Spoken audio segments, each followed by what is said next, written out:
అండి అమ్మ మిన్నే గార్డెన్కి వెల్కమ్. నా పేరు తిరుగుతమ్మ.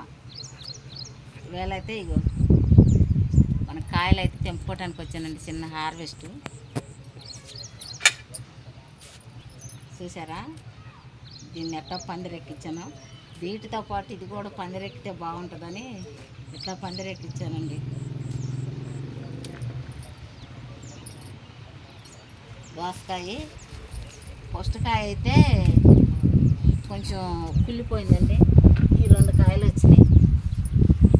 సొరకాయ తెంపేస్తున్నాను. ఇప్పుడైతే వండుకోవటానికి బాగుంటుంది. పాయసం అయినా చేసుకోవచ్చు, పప్పులో పెట్టుకోవచ్చు, వండుకోవచ్చు. బాగుంటుందని తెంపేస్తున్నాను. చిక్కుడు చెట్టు అయితే ఇప్పుడు పూత వస్తుంది. ఇది అల్లుకునేదని వేసాను, మరి ఇది ఎందుకు అల్లుకోవట్లేదు, అల్లుకుంటుందో నిలబడుతుందో తెలియదు. ఇప్పుడే పూత వస్తుంది. ఏం లేదండి, మనం 4 పాదులు పెట్టుకున్నామంటే ఇట్లా కూరగాయలు మన ఇంట్లోకి బాగా పనికొస్తాయి. ఎందుకంటే మనం నేలలో వేసుకోవచ్చు. నేలలో జాగన్నోళ్ళు వేసుకున్నా ఎక్కువ కాస్తాయి. మనకు పందిరి మీద అయితే కొంచెం తక్కువ అయినా మనం పండించుకునేం కాబట్టి. ఎందుకంటే మనం ఏం వేస్తున్నాము, వాటికి బలం ఏం వేస్తున్నాము, ఏం లిక్విడ్లు ఇస్తున్నాం మనకు తెలుసు. కాబట్టి కూరగాయలు మనం వేరే చోట పండించే వాటికన్నా మనం పండించుకునే బాగుంటాయి కదండి. మనం ఏం కూరగాయలు వేసుకున్నా మనకి ఇంట్లోకి బాగుంటాయి, ఆరోగ్యకరంగా కూడా ఉంటాయి. ఒకటైతే తెంపానండి. ఇది నేతి బీరకాయ. ఇప్పుడు మనం ఫస్ట్ సారి మనం మట్టి కలిపి పెట్టుకునేటప్పుడు పశువుల ఎరువు, మేకల ఎరువు, మామూలుగా నేను యాపాకు అవి కలిపి పెడతానండి. మా తర్వాత నుంచి మనం ఏదో ఒక లిక్విడ్ ఇచ్చుకుంటూనే ఉంటాం. జీవామృతం అనో లేకపోతే ఆవాలు కలిపిన పిండి ఏదో ఒకటి వారంలో 2 సార్లు ఏ ఒకటి మనం లిక్విడ్లు ఇస్తుంటే ఎట్నే కాస్తుంటాయి.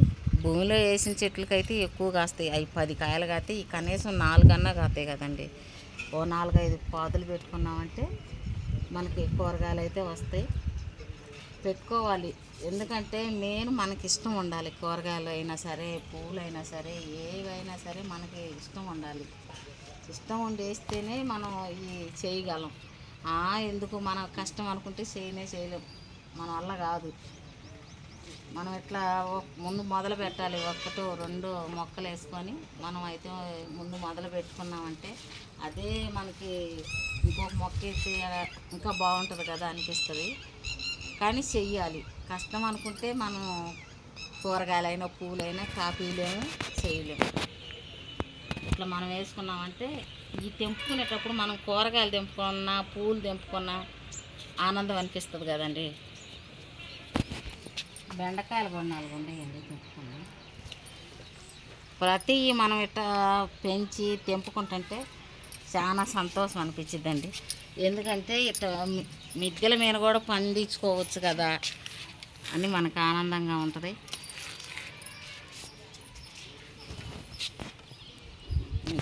చూసారా ఇన్ని కూరగాయలు అంత చాకిరీ చేసాం కదా, ఇంతే కదా అనుకోకూడదు. కానీ ఈ కూరగాయలకి మనం తింటే చాలా ఆరోగ్యం అండి. ఎందుకంటే యూరియాలు, సూపర్లు వేసి పెంచే కాదు కదా. మనం సొంతంగా మనం ఏం వేసి పండిస్తున్నామో మనకు తెలుసు. మనం ఇచ్చే లిక్విడ్ కూరగాయల మట్టుకి చాలా రుచిగా ఉంటాయి వండుకొని తింటే. మనం మార్కెట్లో కొనుక్కునే కూరగాయల కాడికి కూడా ఈ వండుకొని తినండి, అవి వండుకొని తినండి, వాటికి వీటికి మీకు తేడా తెలిసిద్ది. ఎందుకంటే కష్టమైన నిష్ఠూరమైన మనం పెంచుకోవాలి. పెంచుకుంటేనే మనం కూరగాయలు ఇట్లా తెంపుకోగలం. ఎందుకంటే మనం ఎంత చాకిరీ చేసినా మనం ఇట్లా పైకి వచ్చి చెట్లు చూసుకునేటప్పుడు చాలా సంతోషం అనిపించిద్దండి. మనం మొక్కల్లో తిరుగుతుంటే చాలా సంతోషం అనిపించిద్ది. మనసుకి చాలా ఆనందం అనిపించిద్ది. అంతే మొక్కల్లో తిరుగుతుంటే మనం ఇట్లా మిద్దెల మీద కూడా పెంచుకొని ఇట్లా మొక్కలు పెంచి వీటిని చూస్తుంటే సంతోషం అనిపించిద్ది.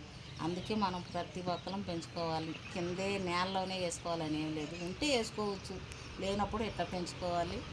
కొంచెం కష్టమే కానీ కష్టమైనా మనం ఇట్లా కూరగాయలు తెంపుకున్నప్పుడు, పూలు తెంపుకున్నప్పుడు బాగా అనిపించిద్ది, సంతోషం అనిపించిద్దండి.